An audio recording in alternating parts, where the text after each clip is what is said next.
Hey everyone, I'm Megyn Kelly. Welcome to the Megyn Kelly Show. I'm back live with you after some time off with my family. We had a lovely spring break, and I hope if you were on vacay with your family, you did as well. We have so much to get to. I'm really looking forward to today's show. That's the one downside of being off is I miss all of you and I miss talking about the news with you.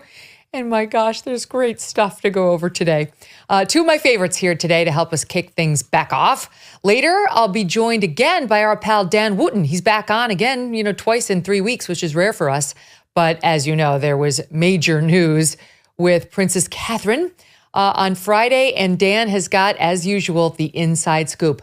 Keep in mind, he was the only one who said what was real, right? You remember he came on this program and he said she's very unwell. She's going to be getting better, but she is very unwell.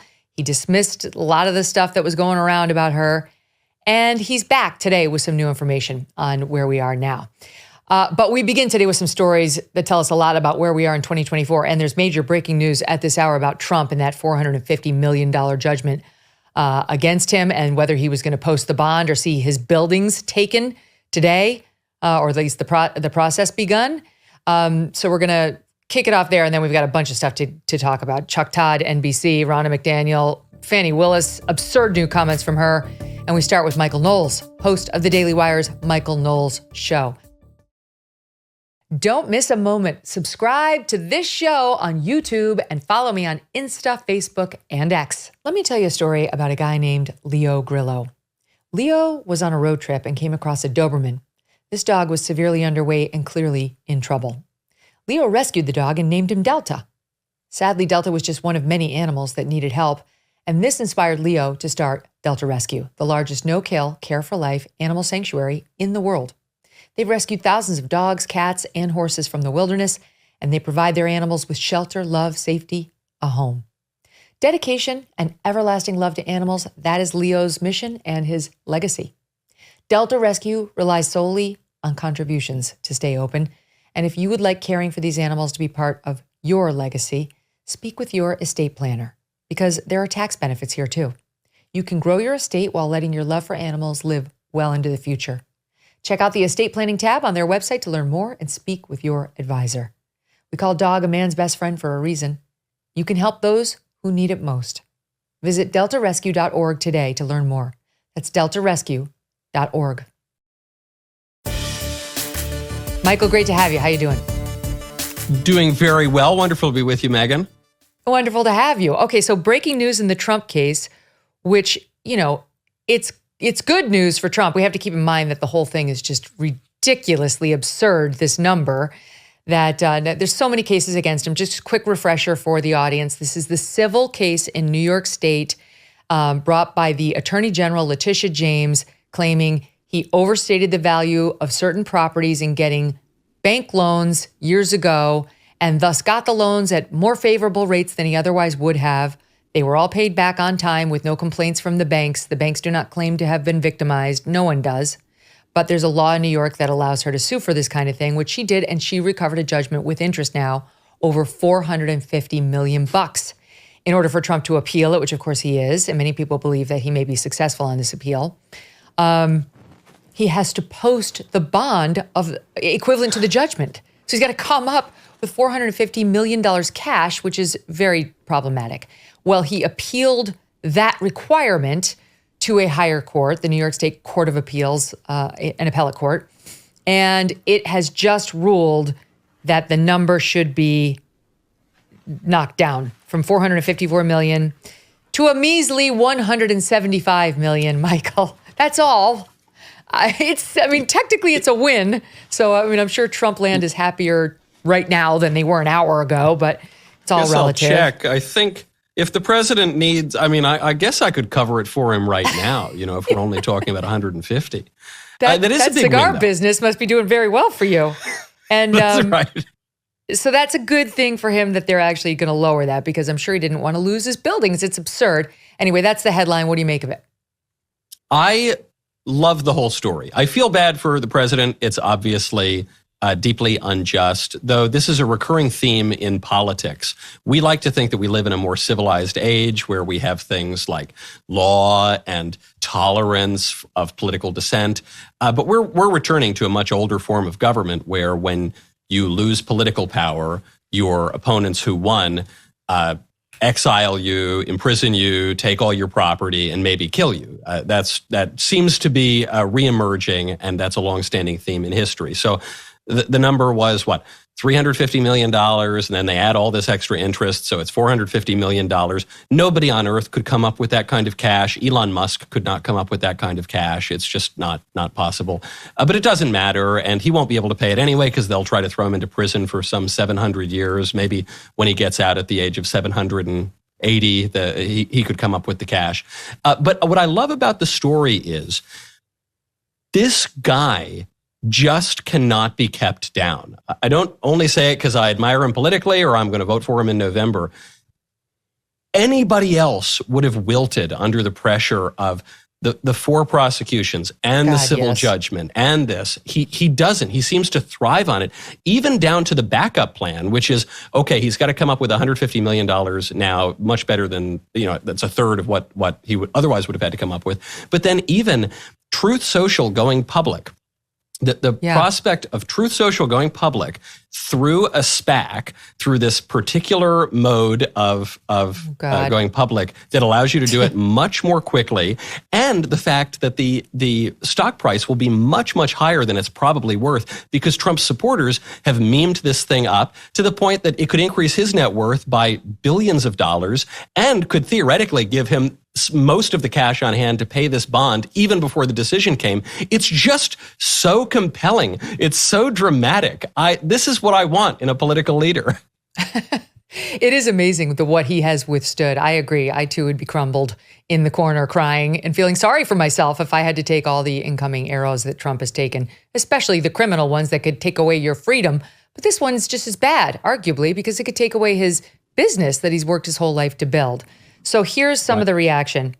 Okay, first of all, the former president reacts. This is it in part from Truth Social. Speaking, I think, about the judge, his credibility and that of Letitia James has been shattered. We will abide by the decision of the appellate division and will post either a bond, equivalent securities, or cash. So he's going to post it, which is good. That means she cannot begin the process of seizing his assets. This also shows how ridiculous and outrageous Engoron's, remember the judge in this case is the smiling judge who was like enamored with himself. It shows how ridiculous and outrageous his original decision was at $450 million. And then we switched to all caps in the Trump post. I did nothing wrong, and New York should never be put in a position like this again. Businesses are fleeing, violent crime is flourishing, and it is very important that this be resolved in its totality as soon as possible. Thank you. Then we have Lawrence Tribe, Harvard law professor, the sort of nemesis of Alan Dershowitz in some ways, Michael, and a committed lefty who writes, the New York Appellate Court's unexplained reduction from $454 million to $175 million in the bond Trump must post in 10 days to secure the judgment pending appeal is a travesty of justice. Let's hope public disgust with this preferential treatment will come back to bite Trump politically. He's getting more favorable treatment than the average civilian would. That is the position of Mr. Tribe. What do you make of it, Professor? Well, I guess $150 million is preferable to $450 million. So in that limited sense, that's true. But I don't think the most committed anti-Trumper in the world could say that Trump has gotten preferential treatment from our justice system at any point since he descended the golden escalator at Trump Tower.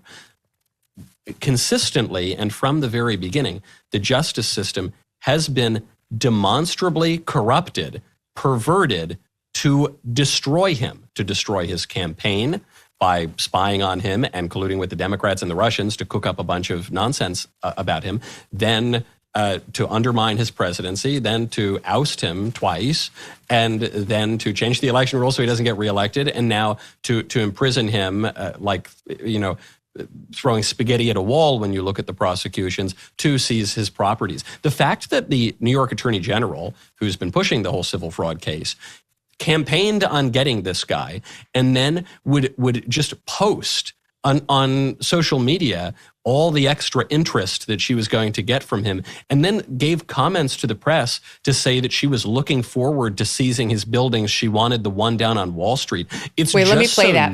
Let me just play that in case people haven't heard it, because you can hear the glee, like the controlled glee and anticipation in Letitia James's voice when she's talking about waiting to see whether he could post this $454 million bond. Stop 3. If he does not have funds to pay off the judgment, then we will seek, judgment enforcement mechanisms in court, and we will ask the judge to seize his assets. We are prepared to make sure that the judgment is paid to New Yorkers. And yes, I look at 40 Wall Street each and every day. Wow. Each and every day. Well, she's going to have to look at something else for the time being, because this thing's been reduced and she's not going to be seizing any buildings. And you know who else is going to be sad? Very sad. The ladies over at The View. Take a look at SOT 2. You know who says he cannot come up with the cash to cover his $400 million plus bond in his New York fraud case. And I can't wait to see the chains on Trump Tower, actually, on Fifth Avenue. I'm like kind of excited about it. That was Whoopi Goldberg and Sonny Hostin for the listening audience. They're excited about it. Well, they too are having a disappointing day, Michael. It reminds me of Winston Churchill's line that socialism is the gospel of envy and the creed of ignorance. In this case, Letitia James and the ladies at The View are not even hiding their envy. They're not even hiding their acquisitiveness. They just want to take what Trump has. It can be unprecedented for an American president. It can be obviously unjust. It can be capricious. It doesn't matter. They don't like him, and they want to take everything that he has. The political downside for the liberals going this far when it comes to Trump, though, is they're really good at the stick. They're reasonably good at the stick. I guess they're not going to get his building, and they haven't been able to convict him of anything yet. But they're not good at the carrot. So Trump, at this point, he's a man who, though he seems rather youthful and vigorous, is a man of a certain age. He's running for the one additional term that he can serve for as president. He's done everything that he's wanted to do. And they've tried to take everything from him, and they've dragged his name through the dirt for 8 years now. He doesn't really have anything to lose. They've given him no reason to go quietly off into the sunset. And so when you've thrown everything that you've got at him by, March, then what are they planning for the rest of the election? If after going after him, right. I mean, who knows? They might try to just throw him off a boat somewhere. But at this point, they've thrown everything that they seem to have, and he's still up on Biden in all the swing states. So if I were the Democrats, I would be panicking. Yeah, well, I think there is some panic there. And you can see it in the reaction to this reduction of it's reduced by $300 million. I mean, what does it say about the initial judgment that it's been reduced by, is it or 200, 300 million, and it's still pushing 200 million. Okay. Meanwhile, in another New York courtroom down the road, there is a criminal trial that was supposed to begin today. This is one of the big 4 criminal trials against Trump. This is the Stormy Daniels hush money payment trial. He paid her. That's not illegal, but he didn't write it down in his company books as hush payment, which kind of defeats the nature of a hush payment, but okay. And they've turned that into a campaign finance violation, which somehow parlays it into a felony, according to the prosecutor, Alvin Bragg. No one can follow. If you can't follow, you're not alone. No one can follow. Well, that trial was supposed to begin today, but because certain documents that were in the possession of federal prosecutors were not turned over to the parties in the case, despite some demands to do so, the judge has now given a bit of a reprieve on the trial date because they just did turn over those documents. And the Trump team is saying, there are 10,000 documents here. We can't have a trial starting on Monday. We just got these. And these should have been given to us a long time ago. And the DA is saying, hey, they came from the feds, not from us. It's not our bad. And the judge, who definitely doesn't like Trump, is like, you know what, even though I don't like you, I have to recognize I can't start the trial on Monday. And they're in there this morning discussing when to start this trial, and it's not yet settled as of the time we're taping this at 12:13. But it sounds like this judge is just as much of a Trump hater as Judge Engoron and the other one, Michael. The judge is cross-examining Trump's lawyer. Why, as a U.S. attorney, didn't you know that you could immediately seek these documents you wanted from the feds? You waited until 2 months before the trial. This guy, I think, is saying, I asked for the documents from the DA. It was his obligation to get them, if they were relevant to this case, blah, blah, blah. But it's clear to me this judge already hates Team Trump, and I don't think he's going to give them much of a delay on this trial. There's Team Trump wants a 90-day delay, and the DA's office said you can have 30 days. I predict it'll be a 30-day delay. This judge can't stand them either, Michael. Sure. Luckily, he seems to be getting delays in some of the other cases, but here, okay, they'll proceed basically apace. This to me might be the hardest case for them to present against Trump because one, if people are paying attention to it at all, it only comes down to two issues. The two issues, if people read about the case, are Trump slept with models and porn stars, which everyone has known for 40 years. And two, Trump made an in-kind donation to his own campaign, which everyone knows is illegal and knows intuitively is perfectly fine. If you can't donate to your own campaign, then who can donate to your campaign? And I understand that the New York prosecutors are going to throw as many little aspects of campaign minutia as they possibly can. But that's all it comes down to. I don't know how for any, not just ordinary voter, but even somewhat sophisticated, tuned in, educated voter, I don't know what else emerges from that trial that would change their opinion of Trump.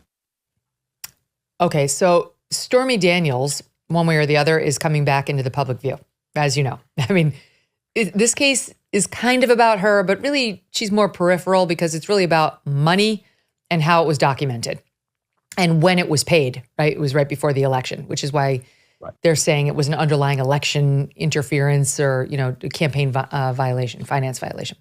So Stormy Daniels, I mean, purely coincidentally, Michael, has had a documentary made about her now called Stormy. It's by Judd Apatow, and it recently premiered. And Stormy Daniels is featured, of course, throughout and getting all sorts of lovely, wonderful press coverage. And here is just a bit from that documentary called Stormy of her talking about her alleged tryst with the president back in 2006. Side 18. I remember thinking, oh, fuck. How did I get myself into this? I felt that I had been misled and tricked, and I can't even find the words, but I thought we had this mutual respect. I've maintained it wasn't rape in any fashion, but I didn't say no because I was 9 years old again. There's that whole dynamic because I was from the South that he was an elder and a man, and I was taught to show respect and be a good girl. Okay. I feel the need to point out Stormy Daniels is not some nun they found from the convent and then introduced her to President Trump, then just Donald Trump back in 2006. She was a porn star. It is not that a porn star can never be raped or sexually assaulted. They can, of course. But even she's not claiming that. But the positioning, I was 9 years old again because she had apparently been sexually assaulted when she was 9, I think is her allegation in the film. I was 9 years old again because Trump was propositioning her, and she admits she went ahead with it. But now in retrospect, the whole thing, even she wasn't claiming it was non-consensual. The whole thing was, did she get paid off not to tell about it in 2016, right before the election? Now it's turning into a Me Too allegation.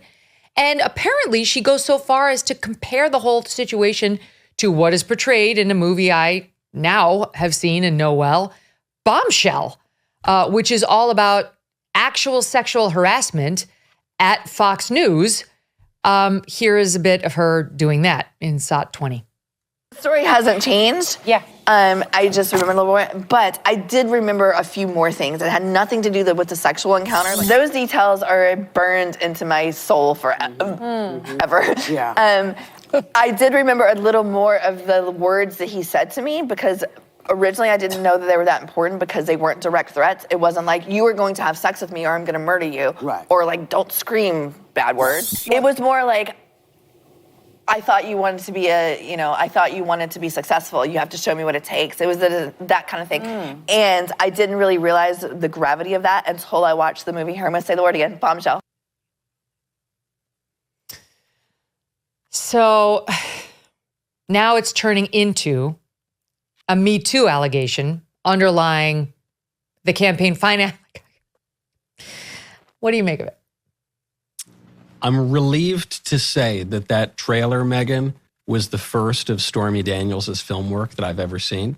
And frankly, I'm just going to guess it's probably more offensive than the rest of her film work because it's so transparent what she's doing here. You say she's coming back into the public eye. Yeah, of course, because she had, I guess she had her career on film, and then that went away because those careers only last 2 to 5 years or so. And then what did she have?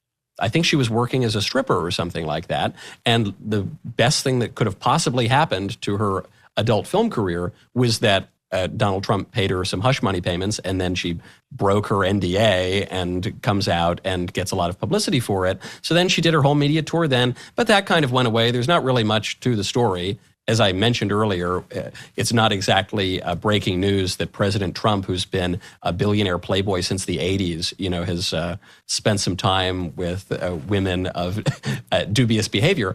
So then that went away. And so, of course, this is the next chapter. In order to get back in the news, it needs to become a Me Too allegation. And then if there's some new fad ideologically that crops up in 5 or 10 years and Trump is still in public life, she'll move toward that as well. But once again, I mean, maybe I'm being a little too rosy for the Trump campaign here, but I just feel if this didn't work the first 5 times they tried it, I don't think they're going to make Stormy Daniels happen now. Mm-hmm. I would talk to her. I would definitely interview Stormy Daniels. I think it would be actually absolutely must-see TV because I, as you know, am open-minded to Me Too allegations. I am not one of those people who just knee-jerk dismisses them all like it's not true. I believe she did have an encounter with President Trump, then Donald Trump, and he was married. It was an issue, and it wasn't like, he wasn't just free to do what he wanted technically. And I think the whole thing is very complicated. I actually, this isn't like E. Jean Carroll where it's a he said, she said.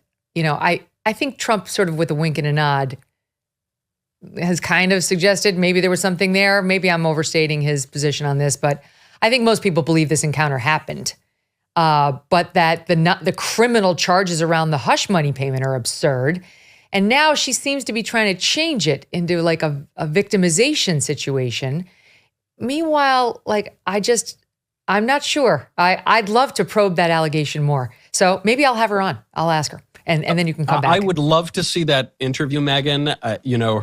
Her story now changing and evolving, frankly, might even be sincere. This is why we have statutes of limitations. This is why it's wrong to prosecute people for crimes they allegedly committed 30 years ago.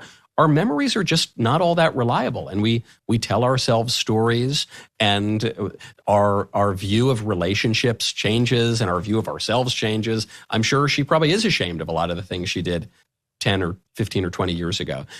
That's natural, but then to go back and rewrite history, and in this case, so conveniently to try to prosecute Trump again for it or so is crazy. And then to your point, Megyn, the Stormy Daniels of it all is a sideshow here. The real question is, did Trump commit a campaign crime?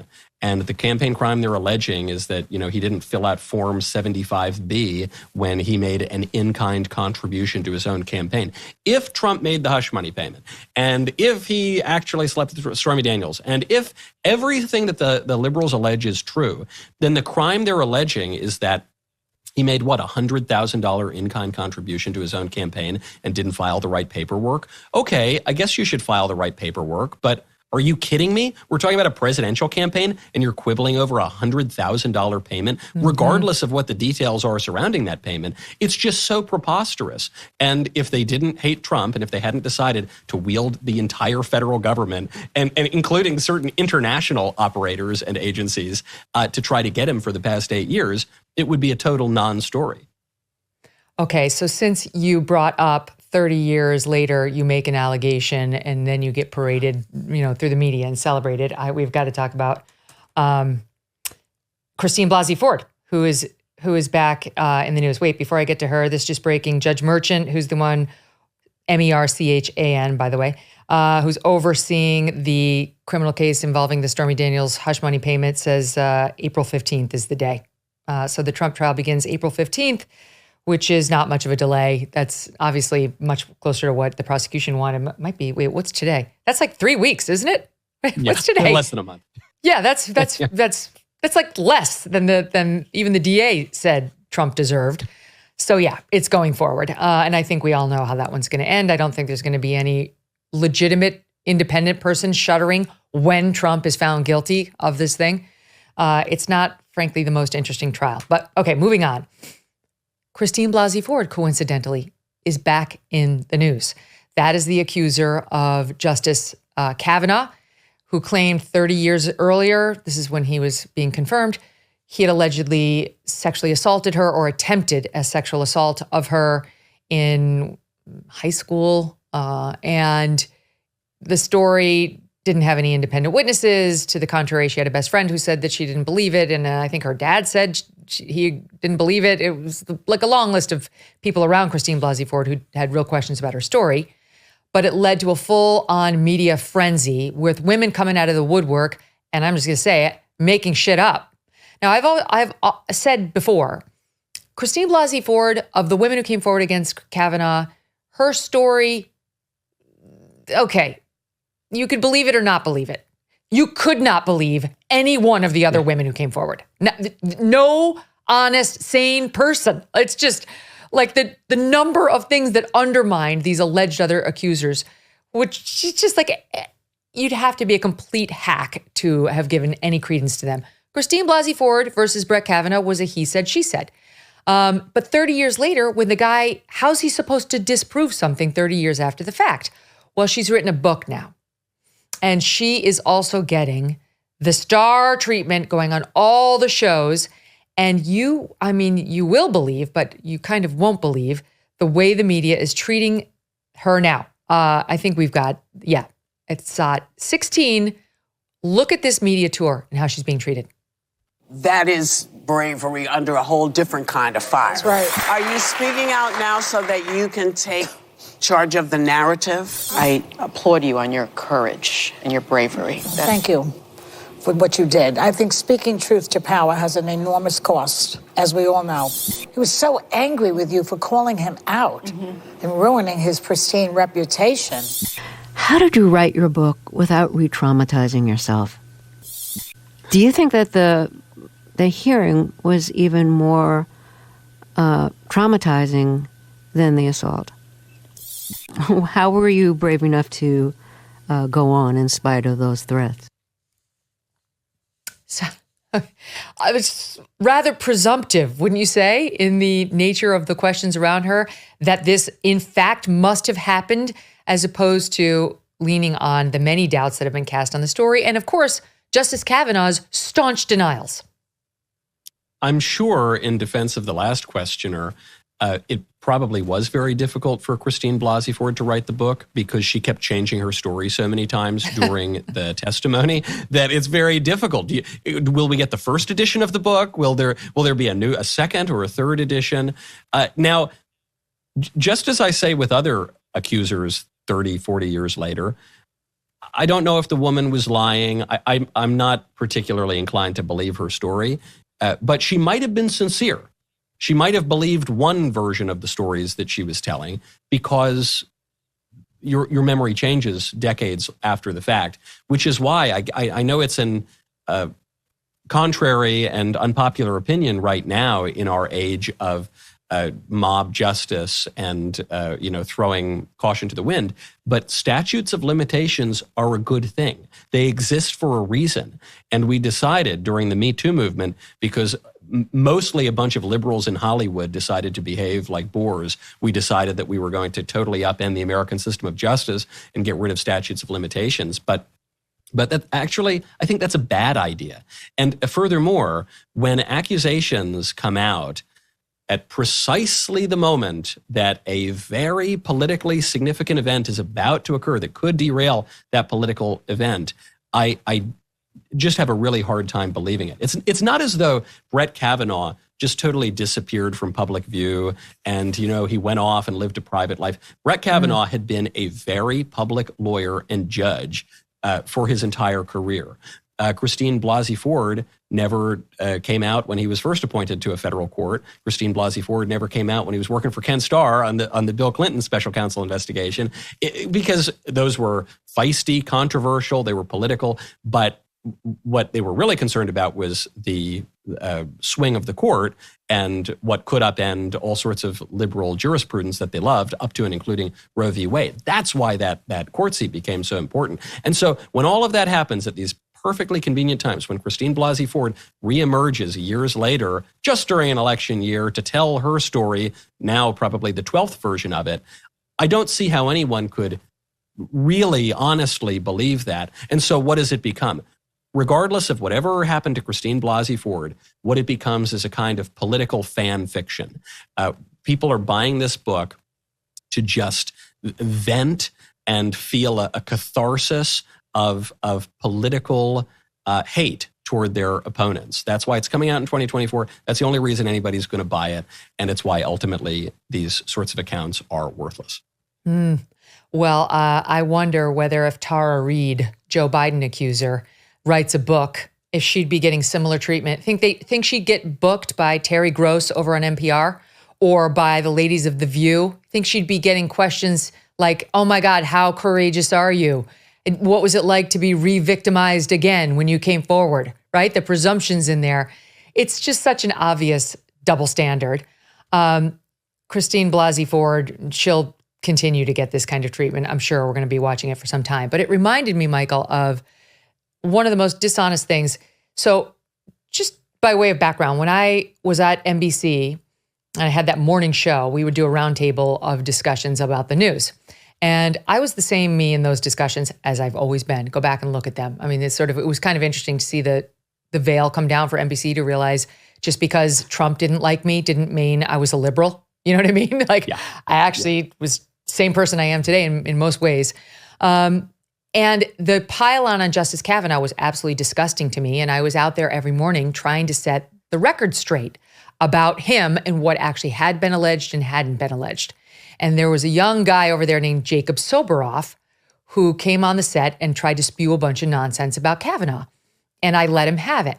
Now, I will tell you in advance that I do believe the segment I'm about to show you is the reason, after my discussion about blackface on NBC that led to the end of my show, he was one of the most vicious to attack me.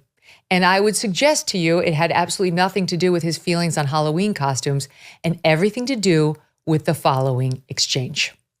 This is the reason that people don't trust Washington. This is the reason people don't go out to vote. Republicans and Democrats cannot even agree on how to handle not one, not two, not three, but 4 alleged assaults, sexual assaults at this point, and how to investigate those. There are not 4 alleged assaults.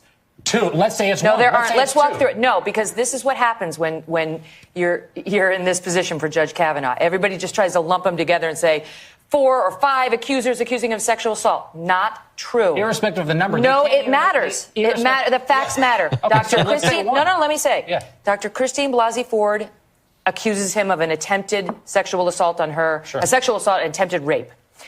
There are no corroborating witnesses to that event. Number 2 is a woman who says, while at Yale with Brett Kavanaugh in a circle, he may have exposed himself in a drunken stupor in a drinking game. Nobody else at the party confirms that account. Not one person. Number 3 is the Avenatti witness. And that woman is talking about a gang rape, and she doesn't accuse Brett Kavanaugh of ever having laid a finger on her. Number 4 is an anonymous person whose account comes from the mother of another person, all of whom are anonymous, says her daughter's friend was allegedly pushed against a wall by a young Brett Kavanaugh. None of the actual participants of that event have come forward to actually say it happened. There was a 5th woman who came forward who has already now recanted, saying, I made it up. So let's be clear on what the facts are.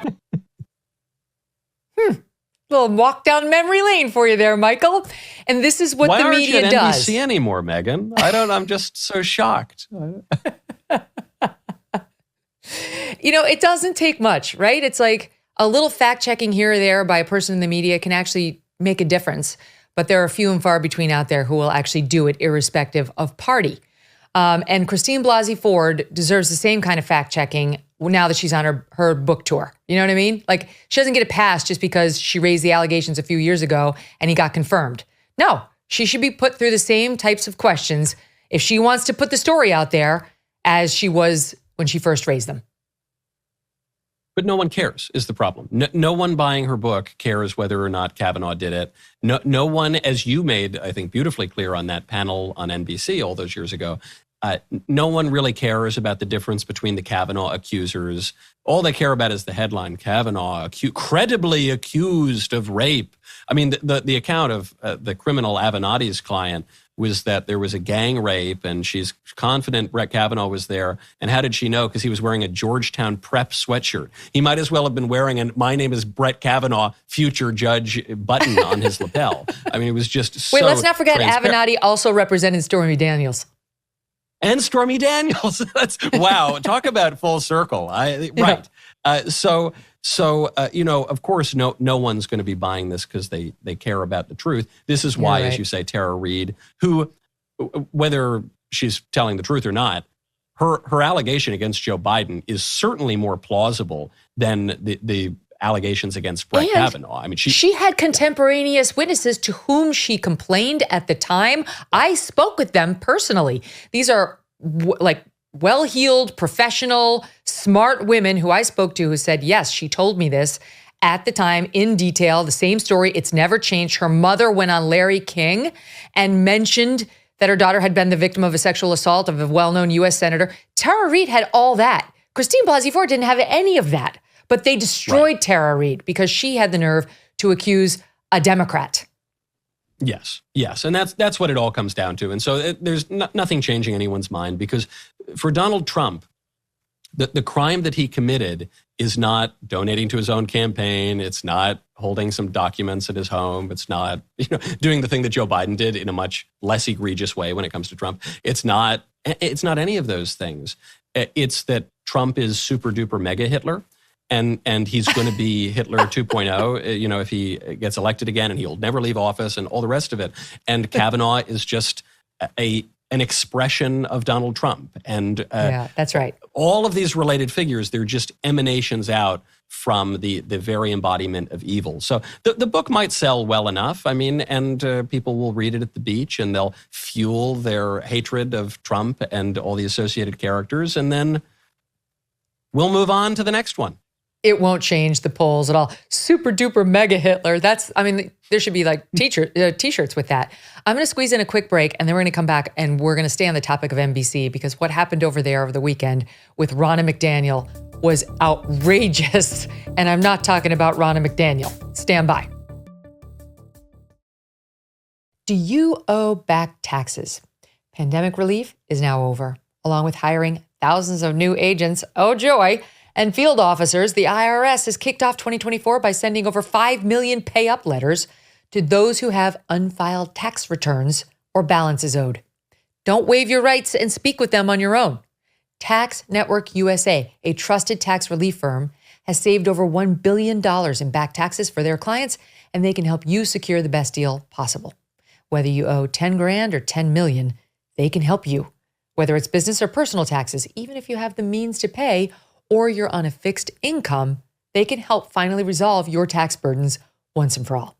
Call 1-800-245-6000, 1-800-245-6000 for a private free consultation or visit tnusa.com. usa.com/Megyn. All right, Michael. So Ronna McDaniel, who was up until recently chairing the RNC, took a job as a contributor with NBC News. NBC News, the vaunted, okay?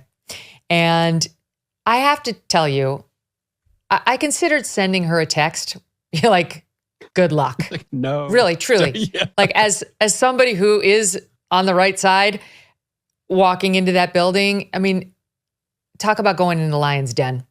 But she's a big girl and she can handle herself. So I thought it might be, I don't know, somehow dismissive or condescending. So I didn't do that. Well, I should have done it because she needed the good luck during her debut weekend, which didn't go so well.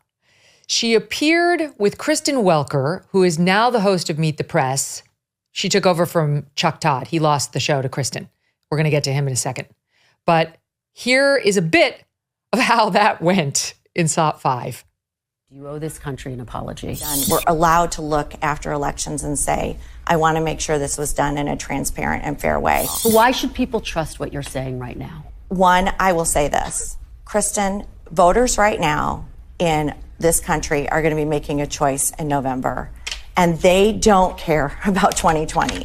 Republicans and Democrats. A lot of people see it as fundamental to the country's democracy. I represent 50% of this country, whether you like it or not. To be able to have different viewpoints and say, I disagree with that viewpoint, but it's important to hear it, is important to our country. Okay.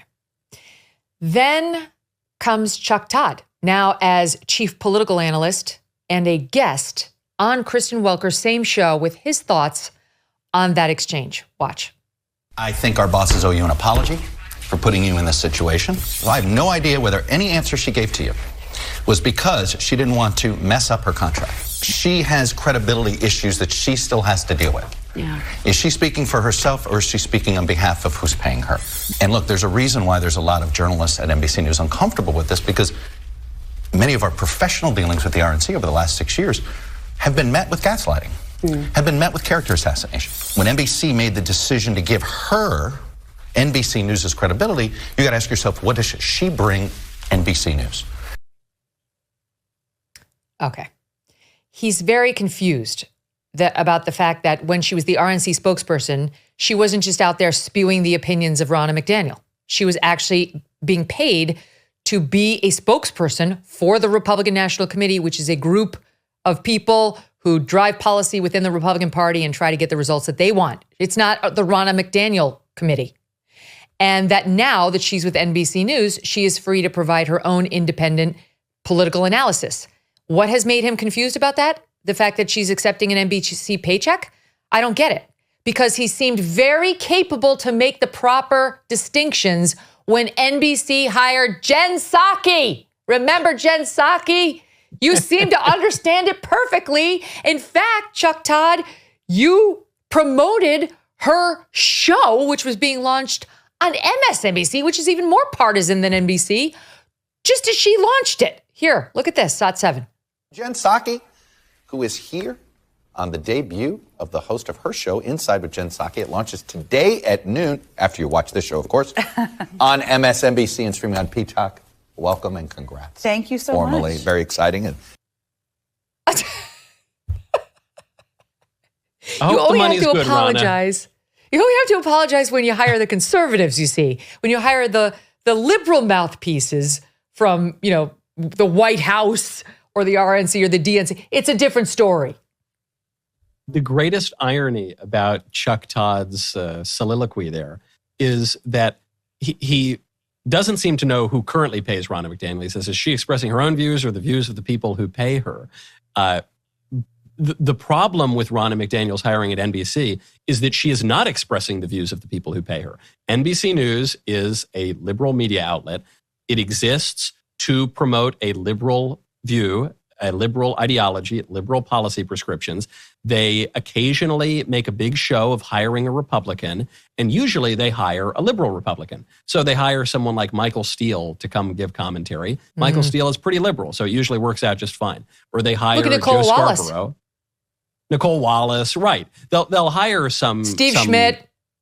Yes. Yeah, I mean, it's always just that kind of Republican. You know, the person Lincoln who goes on air Project and says, yes, also known as Democrats. Yeah, but they'll say, they'll say, listen, I'm a conservative, but I'm not that kind of conservative. I'm not the kind of conservative that, you know, would be supported by conservatives. I'm not the kind of Republican who would ever get elected as a Republican, but I'm here to show you how fair and balanced NBC News is.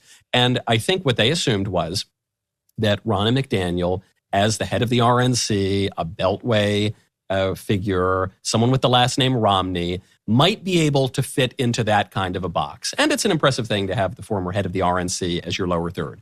But the problem is, I think what the execs didn't understand is that Ronna worked for super duper mega Hitler Donald Trump. And so it doesn't matter if your last name's Romney. It doesn't matter if you're a Beltway fixture. That's just going to be stuck to you. And the audience probably won't accept you. Your hosts won't accept you. It just won't happen. And so probably what's going to happen, I hope they paid her a nice big signing bonus. Probably she's going to get shuffled out at some point. She's going to get shuffled. It has to happen, right? And so the replacement will just be Joe Scarborough Jr. You know, the replacement will just be another fake Republican.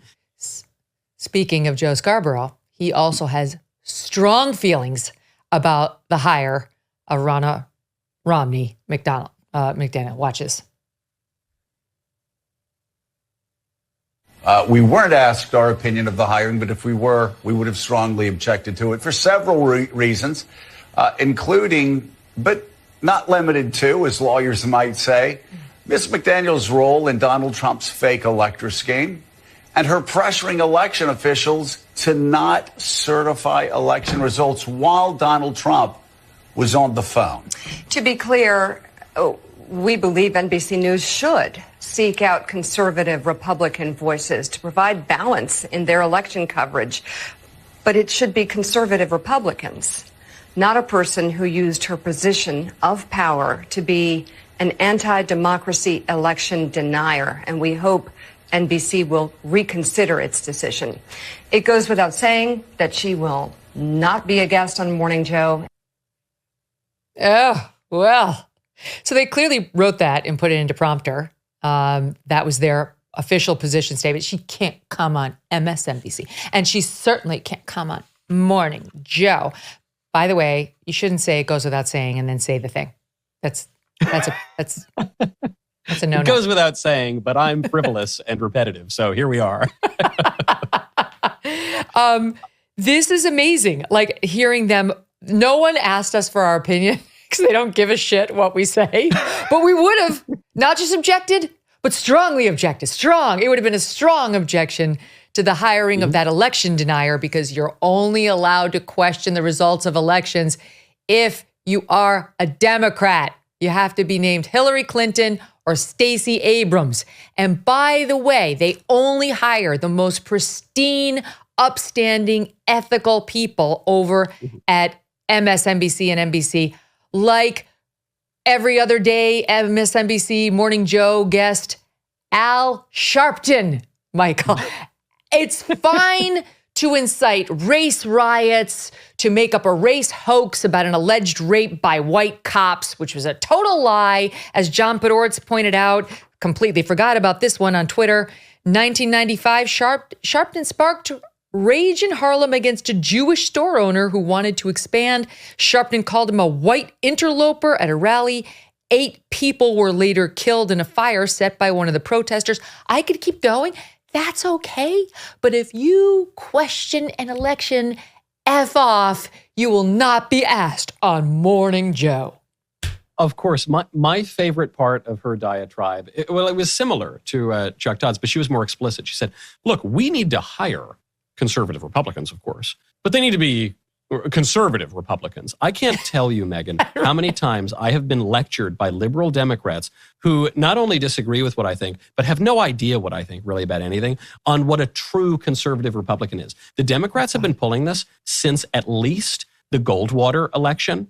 Since the 1960s, they ran an ad, and it was some dorky-looking guy, with his horn-rimmed glasses, and he says, "I've been a conservative Republican all my life. My father was a conservative, but this man, Mr. Goldwater, he is just a bridge too far. He's not a real..." And you hear this all the time. You never hear it from any of the conservatives, because anyone who is a conservative Republican who speaks honestly would not be acceptable to the audience of a far-left network. And so they need to maintain the patina of credibility and balance. And so it's all just kabuki theater. It's all just a fake show. And it seems kind of like disreputable work for me. I probably wouldn't take the job. But, if the paycheck is big enough, I hope at least Ronna can, get a few weeks' salary before the hammer comes down. What's amazing is I realize Ronna is a controversial figure. But she's just such a nice person. She's like kind of sweet. Yeah. She's not a pit bull. She's not an asshole, right? So it's like, you would think that they could find a way to say, all right, and by the way, she wasn't like election denier in chief. It's not like hiring Trump. There was some, questions in Michigan. But the point is, you're not going to find somebody in Trump's Republican Party who is going to tell you they think the election was perfectly fair and had no problems. That's about as controversial as she got. In any event, it's going to end in more ruination and despair, like most Republican careers over there do. Michael Knowles, always a pleasure, my friend. Wonderful to be with you. Thank you, Megyn. All right, when we come back, Dan Wootton and the latest from Kate. I want to tell you about Gen 90, the new instant wrinkle treatment from Genucel. Gen 90 can reduce the appearance of wrinkles anywhere you use it, around the eyes, the forehead, the crow's feet, laugh lines. They're everywhere. They can help you everywhere. All right, it starts working right away. Gen 90 technology is luxurious, it's nourishing, and it's silky smooth.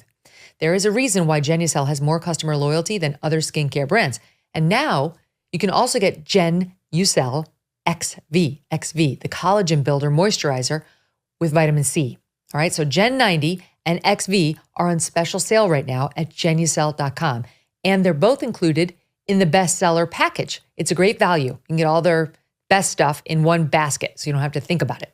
Order right now at Genucel.com/MK60 and get a free beauty box while supplies last, plus free shipping. Genucel.com/MK60, Genucel.com/MK60. After months of speculation, Kate Middleton, Princess Catherine, Princess of Wales, announced the shocking news that she is undergoing treatment for cancer. She did not specify what kind of cancer. This came after she was spotted for the first time last week at a local shop, a local farm, they said, with her husband, the Prince of Wales. But that did not stop the online frenzy, and claims that that was not really her, either at the farm or even in the video. As now 2 members of the royal family have been diagnosed with cancer, big questions remain about the future. Here to discuss it all and more, one of our favorites on all things royal, Dan Wootton. He's host of the newly launched show and Substack, Dan Wootton Outspoken. That's WOOTTON. 3 O's, 2 T's. A lot of work in that last name, but he's worth it. Dan, welcome back to the show. So here you are again. Last we spoke, you said she's very unwell. Like, it's not true. All the other stuff is not true. She's very unwell. She's dealing with something. We think she's going to be okay, but she's genuinely having a health issue. And then we get this news, just for those who didn't see it, but I'm sure everybody's seen the video by now. Let me play an excerpt of Kate Middleton on Friday announcing her cancer diagnosis. In January, I underwent major abdominal surgery in London. And at the time, it was thought that my condition was non-cancerous. The surgery was successful. However, tests after the operation found cancer had been present. My medical team therefore advised that I should undergo a course of preventative chemotherapy, and I'm now in the early stages of that treatment. This, of course, came as a huge shock, and William and I have been doing everything we can to process and manage this privately for the sake of our young family. But most importantly, it has taken us time to explain everything to George, Charlotte, and Louis in a way that's appropriate for them, and to reassure them that I'm going to be okay. As I've said to them, I am well and getting stronger every day by focusing on the things that will help me heal in my mind, body, and spirits. Having William by my side is a great source of comfort and reassurance too, as is the love, support, and kindness that has been shown by so many of you. It means so much to us both. England's lucky to have her. Dan, what do you make of the announcement? Well, I think it's quite an extraordinary statement, very unusual for a member of the royal family to give an address like that on video. Usually, such an announcement would be made on paper. But after the sort of frenzied speculation which had gone all around the world, I mean, Fox in the US just the night before had run a primetime documentary authored by TMZ, Where's Kate? She knew she had to step up. It had to be a video. But as you say, hasn't stopped the conspiracy theorists. I feel, Megyn, this is almost like Paul McCartney. You know, some people think Paul McCartney died in a car crash in the 1960s. And we don't have the real Paul McCartney today. I promise you, Google this. It's a major conspiracy theory. I promise you, in about 50 years' time, there'll be people who still don't believe that that's the real Kate. Look, that was her. It was a genuine video. I promise you, there's no one at Kensington Palace with the technical know-how to do some sort of. We saw how they did with that photo at it. They couldn't even Photoshop a picture. Right. Okay. So it's her. And they didn't release, there's so much to go over, but they didn't say what kind of a cancer it was. So she said that she had major abdominal surgery and that after, you know, whatever had been removed, it sounds like something was removed because she said, however, the surgery was successful. However, tests after the operation found cancer had been present, had been. So to me, that suggests she had something removed, and then they always check the removed organs and so on to make sure nothing remains. And something appears to have been cancerous that was taken out. And now she's in the early stages of preventative chemotherapy. Okay, here is some of the reaction to that, Dan. You and I are not doctors, but I just want to get you to weigh in because this is CNN, Anderson Cooper, who hosted Dr. Jonathan Reiner. I will say, we looked up his background. It appears his expertise is in, certified in internal medicine, cardiovascular disease, and interventional cardiology. Okay, watch. Well, with all respect to the royal family, that kind of press release doesn't make a lot of medical sense. When people undergo extensive surgery, they just don't go in for typically anymore for quote exploratory surgery. All of these operations are preceded by extensive imaging like CAT scans and MRIs. A piece of the tissue removed, whatever the organ is, or the organ removed, or intestine, for instance, that goes directly to the pathology lab, often during the surgery. And sometimes whether something is cancer or not will dictate the extent of the actual operation. So it's very likely that the surgical team knew or had a good sense of what this was going to be prior to surgery, and that was confirmed at the time of pathologic testing during the operation. So this is something that would have at least been suspected before and confirmed during the operation. What do you make of that, Dan? Well, of course, if that is true, it means that Kensington Palace directly lied because they were very clear in their public announcements about Catherine's surgery, which, remember, was just around the time that King Charles's cancer diagnosis was announced, that she was not suffering from cancer. I'd say two things. Firstly, the royal family have a long history of playing down medical issues. So Prince Philip had loads of serious cancers in about the 15 years before his death. Not once did he make a public announcement. Likewise, the late Queen, who died of blood cancer, but on her death certificate, it simply said she passed away from old age. So this is something that the royal family do. They don't like to raise lots of issues about their health. But when it came to Kate, clearly this was particularly sensitive given the timing. The royal family is always very conscious of how announcements, major announcements from them affect the public confidence in the monarchy. Just imagine, Megyn, if in the course of 2 hours, it had been announced that both the king and the future queen were suffering from cancer. So I think it is quite possible that there was at least some sort of expectation that cancer would be found, but the decision was made not to announce it publicly. Perhaps they hoped never to have announced it publicly. However, when it became clear just how serious this was, but also just how much the world was not going to accept a lengthy absence from Catherine, the PR strategy changed. What I still think, though, and remember, I have been very, very strong. I've never joined the carnival of criticism of Catherine herself. But what I would say is that Kensington Palace managed this in a very amateur hour way. Why on earth did they want to release a photograph of Catherine looking healthy and happy, knowing full well that at some point they were going to have to reveal that she's suffering from cancer and about to have chemotherapy? That was an odd decision and it exacerbated the situation. But I think for those blaming the princess herself, that's really unfair. Her priority, rightly or wrongly, personally I say this is rightly, was her children.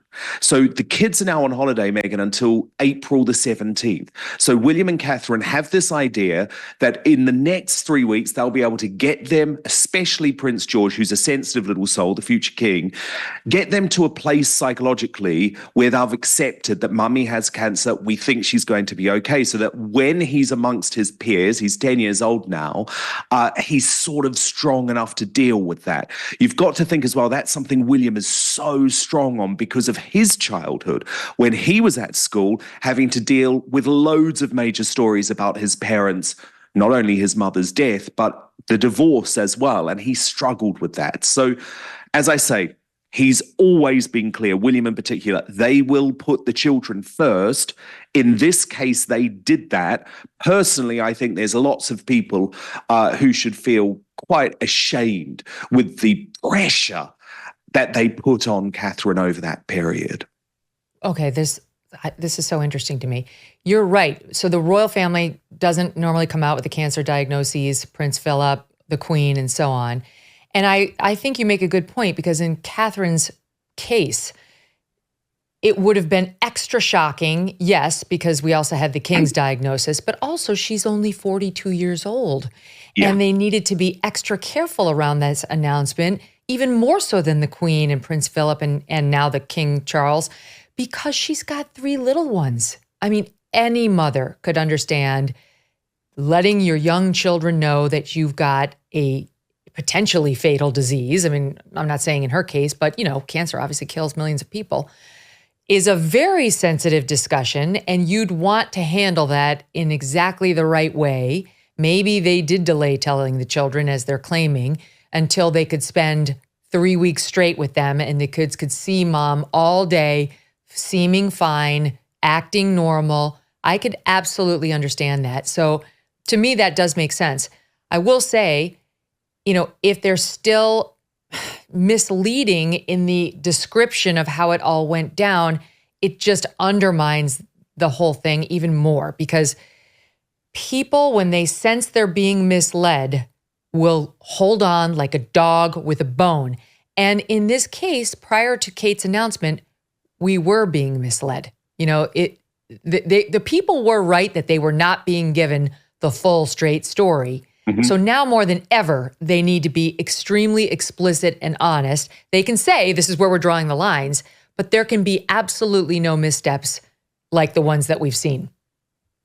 And I think that's what Kate tried to do in the video. But I would point out, Megyn, there are lots of bad actors involved who were trying to exacerbate the situation. So I've never said that Kensington Palace dealt with this perfectly. Clearly, they didn't. It became an international PR disaster. But let me just balance it up a little bit. We now know for a fact that there are bots and troll farms working on behalf of the Russians and the Chinese and potentially the Sussex Squad as well, who were purposefully spreading lots of false narratives to try and make the Catherine story bigger than it actually was. Now, that succeeded. We also know that there were lots of folk on the hard left who were deliberately trying to damage the monarchy. The most significant of them, Owen Jones, who is a radical left columnist here for the Guardian newspaper, has actually had to issue a groveling apology because he knows what he was doing was completely wrong. So yes, I agree, there were mistakes made. Some people felt they were badly misled, but don't underestimate how much the enemies of the royal family have been using this to specifically damage Catherine and William, especially when it comes to their relationship, their marriage. We had jokes from Stephen Colbert on American primetime television as a result. And never forget the hatred and the bitterness that Harry and Meghan still have towards the royal family because they had their friends out briefing that this was a mistake that Meghan would never have made with the Photoshop. So all I'm saying is that mistakes were made, but I do think there has also been a really deliberate ploy to make this even worse for the royal family than it had to be. That's very interesting. Yeah, I believe every word of what you just said. Just one other point before we get to some of that, because we've got some examples of what appear to be Meghan and Harry surrogates, or at least close confidants out there fanning these flames. But before we get to that, I just want to follow up on that guy, Dr. Jonathan Reiner, who we played from Anderson Cooper. He went on and said, these operations like the one she had are typically preceded by extensive CAT scans and MRIs, adding it's very unlikely that the surgical team did not know of the cancer prior to operating. I'm trying to read my notes here. But in any event, he's saying that they would have had extensive CAT scans and MRIs and probably knew what they were dealing with. Oh, very likely that the surgical team knew of the cancer prior to operating. So look, my instincts tell me they're probably still downplaying exactly what they knew and when they knew it for reasons of their own. But the bottom line remains the bottom line. She has cancer. We don't know what kind of cancer. The medical professionals were out there speculating. Dr. Mark Siegel, for example, was on Fox News. He's, I know him well, NYU Langone Medical Center, very respected facility. His suggestion was it is likely either early colon cancer that was removed and cured surgically, but then, cells were found, or potentially early ovarian, uterine, or cervical cancer that was found incidentally. It has been reported in previous years that she has Crohn's disease. We've discussed that with our audience. Chronic inflammatory bowel disease that's what that is. It affects the lining of the digestive tract, and in at least 50% of the cases, one does need surgery. And colon cancer is becoming more and more common among young people. It used to be you start to get screened, I think when you're 50 or 45, and now they're finding it more and more in young people. We don't know whether that's what it is, but people are left to worry because, you don't like to see a 42-year-old mother come down with cancer of any kind. No, and I think that is all fair analysis. The one thing that I would pick up on, though, is this idea that William and Catherine knew how bad this was before her surgery. Now, the reason I say that is that William pulled out of this memorial service where he was due to speak for the King of Greece. It was a really big deal. He pulled out on the morning of the service. That just does not happen, especially seeing the King wasn't in attendance. It meant that Queen Camilla had to lead the family at that event, and it was all considered quite embarrassing because you had Prince Andrew there and no William and no Charles. Now, the reason he pulled out, Megyn, is because it was around that day that Catherine got the bad news. So whether they had some sort of understanding before the operation that perhaps there was a suspicion that cancer was going to be found, possibly. But certainly the news got progressively bad, leading to that very dramatic moment when William decided to pull out on the day, because that doesn't... I would just say one other thing. One other thing. I understand she wants her privacy and she should have it the way she wants it. But she has a real opportunity here because there are millions of people who have colon cancer, young people too. Other moms like Kate, colon cancer or ovarian cancer or uterine cancer or endometrial. It's like one of any of these things. And if she were to share anything about what she's going through and how scary it was for her, and she doesn't have to be an open book. I understand, we don't want that from our royals exactly.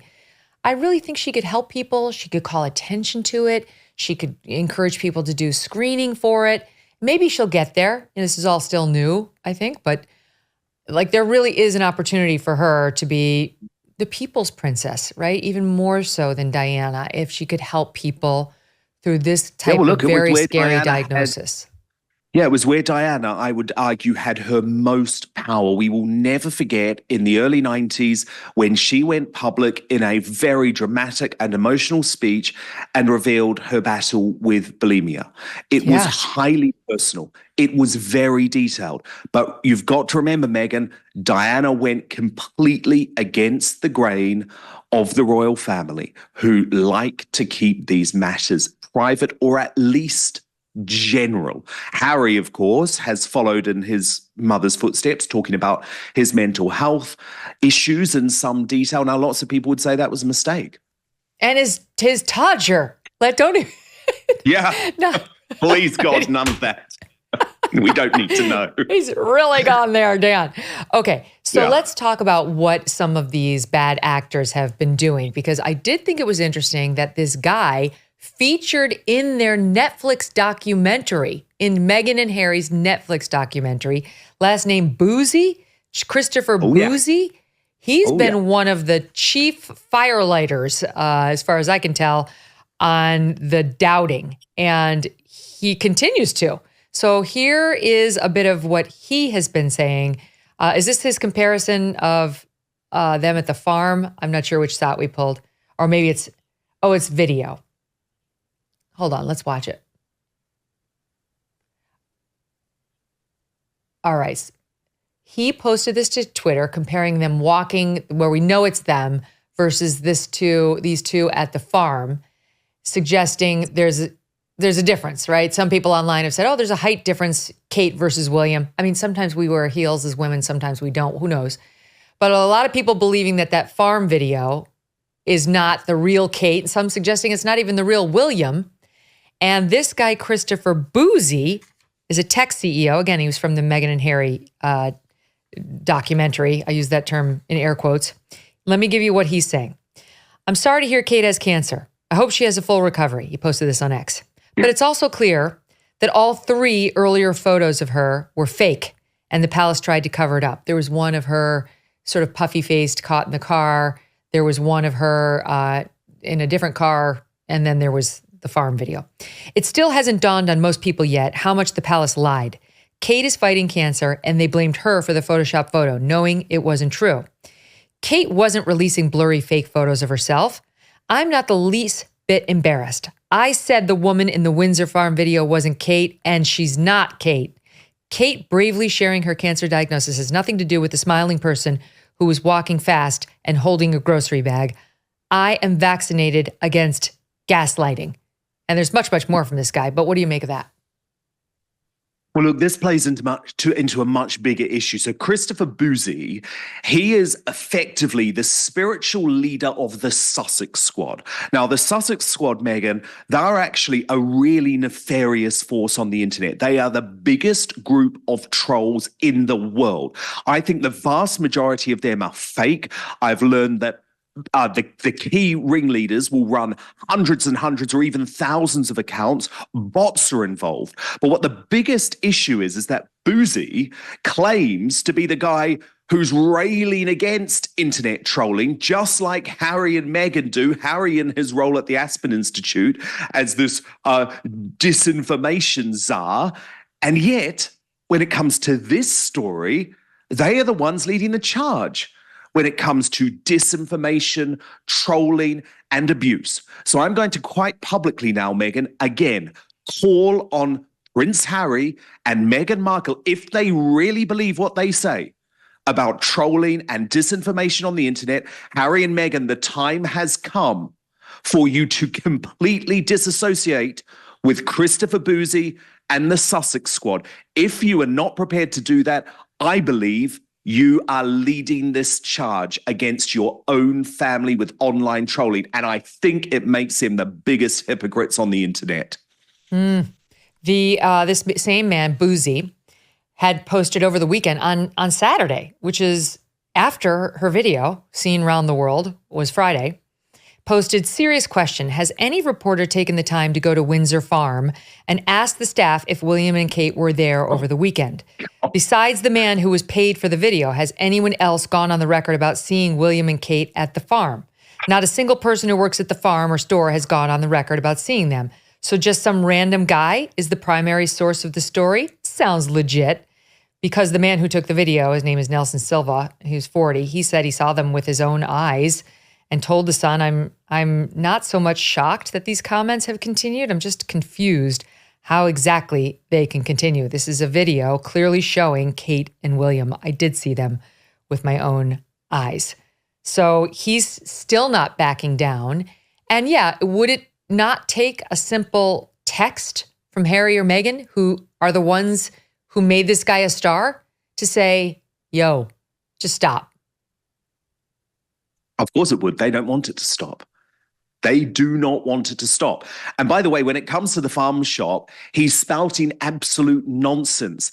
The editor of The Sun, Victoria Newton, has gone on the record on the BBC over the weekend to essentially admit that Kensington Palace confirmed the veracity of the photos. That's why they paid the £200,000 plus to run them. Come on, no Murdoch publication is wasting £200,000 on a couple of pictures of lookalikes. It's just ridiculous. Also, by the way, I've met most of the Harry and Meghan lookalikes in the UK. They're lovely people. Sorry, not the Harry and Meghan lookalikes, the Prince William and Kate lookalikes. They're lovely people, Meghan, but they don't look that much like William and Kate. Do you see what I mean? Right. So It's this not the is real just deal. him spreading disinformation, and it's so ironic. It's just so ironic. I would say that if you haven't seen the movie Dave recently, go rent out the movie Dave. We watched this with my family the other week. It's older now. It stars Kevin Kline, but he takes over as the acting president. He's a lookalike, and the real president has a stroke early on. I'm not ruining anything. And this evil chief of staff who wants to continue running the government hires Dave, the lookalike, to act as the real president, and Sigourney Weaver's the first lady. It's hilarious. So anyway, it's kind of timely given the fact that many people think Joe Biden has a lookalike. Many people think William and Kate are not really in these videos. Anyway, it's a fun movie to watch. So before we move on from Catherine, can I ask you about the hospital security breach? Because this is crazy. So she was in the hospital, as she admits, and what happened? Did the hospital give her records to someone pretending they should have access, or did somebody try to access her records inappropriately? What happened? Yeah, so what we believe, and remember, this is the London clinic where not just Catherine was being treated, but the King as well. And we believe that there were numerous staff members who tried to access Catherine's private medical records. Now, the police are investigating this as well as the clinic now. Buckingham Palace hasn't confirmed if King Charles's records were also accessed. So the rules in the UK are so much tighter, Megyn, when it comes to privacy and what you can report on someone's health. There's certainly a real fundamental belief that if you're in hospital, even as a public figure, no one can sell that information. And I think it does show you the frenzy that had developed online can have a real world consequence, because presuming these staff members at the London clinic just wanted to tell their mates, like, this is what Princess Catherine has got. But actually, don't be surprised if that could result in people losing their jobs, perhaps even facing criminal charges, because I think that will be taken very seriously. That's a nightmare. I'll tell you what, Dan, when I had my 3 kids, I went into the hospital, and I went in all 3 times, because that's like if somebody wanted to know, like when a woman's pregnant, and then she misses her show as a news anchor, they would announce it. She's there, she had her baby. Anyway, I was very careful about that. And so I used an alias, and I had the same, it was a ridiculous alias, because it's just whatever. I felt so silly doing it, but I did it. And it was so ridiculous that by the time I had my 3rd kid, they asked me if I could use something else because it was so absurd. So I did. I chose something completely benign and boring for the third one. And I still have the little tags on for me and the baby that say these fake names. But I'm just saying, protection of one's privacy, even at my level, is a big deal. I cannot imagine being the Princess of Wales and trying to have a cancer surgery and having to worry about prying eyes going into your records in the computer. Yeah. It's like the royal family needs its own hospital. But surely she was using an alias too. So I actually think this must have been a staff member who was aware that she was in hospital, was aware what ward she was in, was aware what alias she was using. Do you see what I mean? It actually becomes a heightened security breach because there's no way she's down as Princess Catherine on the computer records. PC, yo, how you feeling?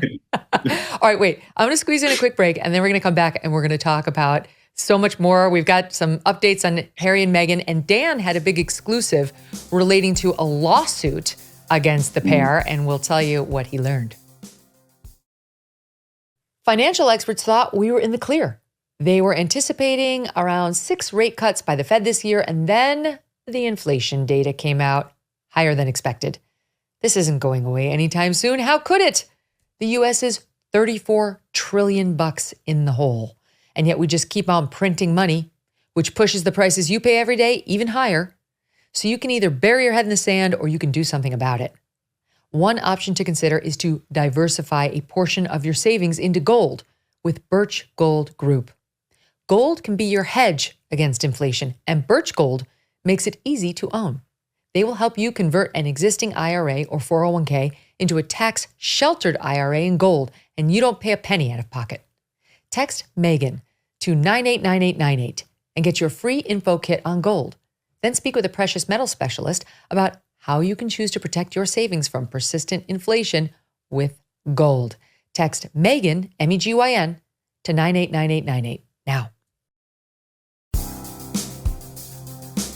All right, let's talk about everyone's least favorite princess, and that's Meghan Markle. So, okay, she's launched a new brand. She's rebranded again, Dan, again. And I didn't believe it until I just saw it. Pardon me, please, audience, because you might throw up a little in your mouth as I just did when I saw it. Okay, I'm going to describe it for the listening audience, but she's promoting her new, I guess, Instagram and her new website. She posted an Instagram story, the day after it launched. Here it is. Watch this. Oh my God. I wish you bluebirds in the spring. She's picking flowers. To give your heart She's baking. a song to sing. And she's in a ball gown in a mansion. But more than this, I wish you love. Oh my God.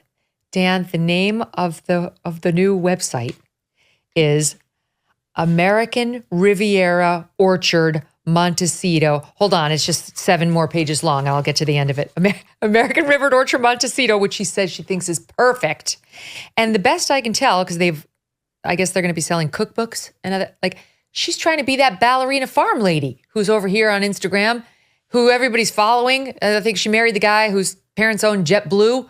And she wants everybody to believe that she's self-made. Meanwhile, she's got all this money from the husband's parents, and she's out on her farm with 10,000 kids trying to say this is what it looks like to be a trad wife, and it's a lie. And then I think we have another lie going out of Montecito from the Duchess of Duplicity. Oh, yes. This is like goop on acid, isn't it? And not in a good way. I mean, come on. Who wants to buy garlic oil from Meghan Markle? I actually think this is going to be a real failure, genuinely, because I do not understand what market she's pitching at. Who wants her products? No, this is odd. I'll also tell you, Megyn, I'm picking up from the royal family, my sources there, lots of unhappiness that she used the vacuum provided by Catherine and all of the headlines around her health in order to purposefully launch her new venture, which they thought was quite icky. But look, this is what they do, isn't it? This is what they do. They want to make lots of money. They failed to make money from Spotify. It was a complete disaster. Spotify pulled the deal. They've failed to have any hits on Netflix apart from their one reality series where they decided to slag off their own family members. So now she's doing a Goop, and I think it's not going to go well. I mean, after all that, after like getting the role in Suits, landing Prince Harry, doing the Netflix, she's back to the TIG. She's back to the dumb lifestyle website she's started a lifestyle with. blogger. Yes, she's a lifestyle blogger. And you know what? This tells you so much about this woman's priorities. Meghan, she had an opportunity to change the world. Look at Princess Diana. We spoke about her earlier, right? Even now, decades on, people remember what Princess Diana did in terms of raising the awareness of AIDS in the world, in terms of bulimia, and in terms of landmines. What is the cause that we are going to connect to Meghan Markle apart from acute narcissism? Yeah, right, exactly. So in the meantime, she continues a legal battle. This one is one of the rare few that she didn't actually file. She was on the receiving end of this one. She loves to sue. She's a big suer, she and Prince Harry. But she found herself on the receiving end of a lawsuit this time by her half-sister, Samantha Markle. And Samantha Markle's case has officially been thrown out with prejudice, meaning she cannot refile it. She was claiming that she had been defamed in Meghan Markle's media tour, including with Oprah Winfrey, in these comments that Meghan made about how she barely knew her family or this sister, and she considers herself an only child. And there were other comments too. The court ruled that stuff is basically opinion, and it's not actionable. Opinions are not actionable as a matter of law here in the United States. So you talked to Samantha Markle in an exclusive, which is awesome. I love that you're already getting exclusives. This is huge.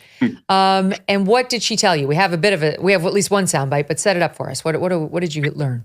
Well, she says that this is absolutely not over and they're going to be appealing. Now, you know, Meghan, as America's #1 legal brain, what this means. But her lawyer, her attorney, Peter Tickton, who's a Florida lawyer who's very close with Donald Trump, grew up with Donald Trump, previously represented Donald Trump. He really believes in Samantha's case. And he says it's going to the 11th Circuit Court of Appeals, and that he believes that once they are in front of a judge who is not an Obama appointee, which is what Judge Honeywell was, and isn't someone who is motivated by the race factor in the Samantha versus Meghan battle, he thinks she's got a really good chance. I have a soundbite here that is her talking about being called part of a hate group. It's a reference, as I understand it, Dan, to the Netflix documentary. Before I play it, what set it up? How did Meghan Markle refer to Samantha, or how did her Netflix documentary suggest Samantha Markle was part of a hate group? Yeah, so she's tried to link Samantha. I mean, you'll remember the documentary was all about saying that their trolls were all people who were effectively racist and on the far right. Now, Samantha, who's a very good woman, who I've got to know very well, sure, she's a Donald Trump supporter. She's a supporter of the American Constitution. She loves her guns. She loves her free speech. But to link her to a hate group, which is what she feels the documentary did, is completely outrageous. And that's one of the reasons she's so angry, as well as the fact that Meghan lied about not knowing her. I mean, Meghan was at her university graduation. There's pictures of it. Like, this woman just lies about everything, even about her sister. Yes, they've fallen out, but they share the same father, and they were like a family. But she abandoned the father too, and she wanted nothing to do with the more working class half-sister Once she was with Harry. Yeah, she's embarrassed. She's embarrassed. Yeah, I don't want anything to do with her. She doesn't like the fact that Sam is on the right and that Sam is a Donald Trump supporter. Meghan hates that. She's a big-time Democrat. We've seen loads of families in America torn apart by this, haven't we? But to claim that Sam has any hate in her, which is what Boozy and this documentary and all of those people have done, I think it's personally outrageous. And Sam obviously feels like her reputation has been trashed on an international level because, yeah, she can talk to me, but she doesn't have the power of an Oprah Winfrey interview because Meghan also trashed her in that interview with Oprah, or a Netflix documentary where she's been trashed as well. And it's sort of tried to erase the part that Sam played in her life. Remember, there were years and years and years when Doria, the mum who Meghan now loves, wasn't in the picture at all. It was Thomas Markle who was raising Meghan almost as a solo father. And at that point, Samantha was around. Now, sure, she's in a wheelchair. She's got serious illnesses, which is one of the reasons why physically she wasn't always in the same house. But as I say, Meghan attended Samantha's university graduation. Would you go to a graduation of a half-sister who you claim you literally didn't know? All right, well, here's Samantha speaking to you about that piece of it in SOT 44. I was made out to be, in the Netflix thing, a leader of a hate group. Mm-hmm. A hate group, by definition, incites a lot of violence globally now because of what is going on and what's being fueled by the radical left. So to put me in the crosshairs of that, I think is morally, irreprehensible. It's disgusting because it's not true and it endangers me. So when she's out there, as you mentioned before, talking about online bullying and, bullying between women. Well, we've got a woman who has millions of dollars who is, in my opinion, and many others, a purveyor of bullying and of misinformation. Certainly the misinformation, but the bullying too charge is supported, Dan.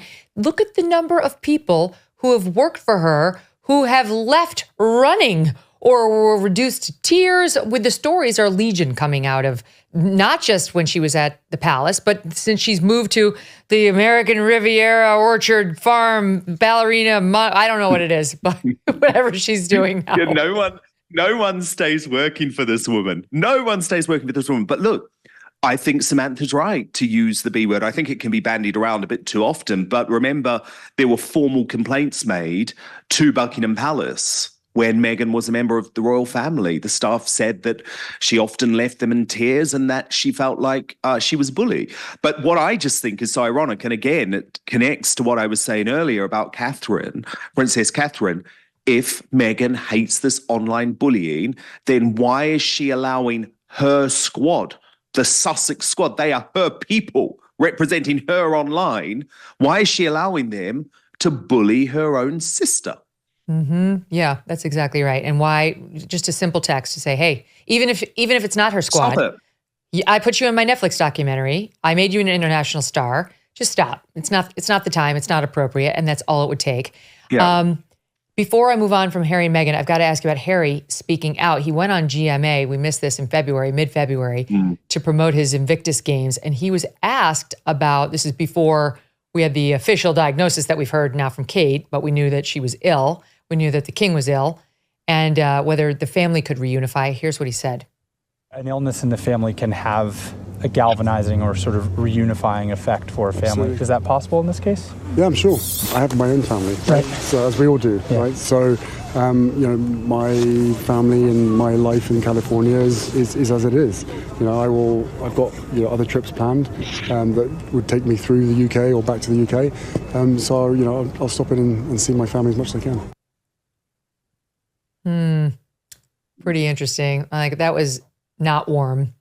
And to me, Dan, that just underscores what we've been hearing, which is that these two have gotten the complete stiff arm on any information about Kate and what she's going. Like, they don't want to share anything with those two. Oh, no, because they can't be trusted. So the issue that William and Catherine have is that they literally do not believe that Harry and Meghan will not leak even the most personal information. So check this out, Meghan. These two, the Sussexes, had no idea what Catherine's announcement was going to be. Their odd little mouthpiece, that weird little guy, Omid Scobie, who wrote the book Finding Freedom, he had to apologize because he posted on X a really crass countdown clock to 6 p.m., which again suggests did, that everyone was thinking that this was something much less significant than what it was. So Harry and Meghan had no idea. That would have been a personal choice made by William and Catherine, because when it came to Charles, he did inform his son beforehand. You'll also remember that Harry visited for 15 minutes with Charles after the cancer diagnosis, before Charles desperately wanted to get away from his youngest son. But when it comes to William, he doesn't want Harry back in his life. William is a very moral man, Meghan, but let's just say he's not the most forgiving man. And once Harry included all of those revelations in his autobiography, Spare, including the physical fight between them, including the fact that Catherine had apparently been cold to Meghan right from the start of the relationship, that was it. I do not see their relationship recovering. I honestly don't. Charles is a different story. I think he loves his son. I think he feels very bad about what he put Harry through as a youngster. He takes on a lot of the responsibility himself for Harry's issues. That's not how William feels. And the problem is, Harry and Meghan went for Catherine. William has a huge issue with that. It's like, you can say what you want about me, mate. You've now come for my wife. There's no going back. Yeah, and not just in his book, but in that Omid Scobie book, which was obviously just the mouthpiece for those two. They really went for Kate. They went for the Queen. I mean, they really, Queen Camilla, they unleashed fully. Okay, last but not least, Margaret Thatcher. I got to ask you about this, because I saw this in the news. I'm like, what? Yes. The Victoria and Albert Museum in London has named Margaret Thatcher on its list of unpopular public figures, right alongside Hitler and Osama bin Laden, as a, quote, contemporary villain.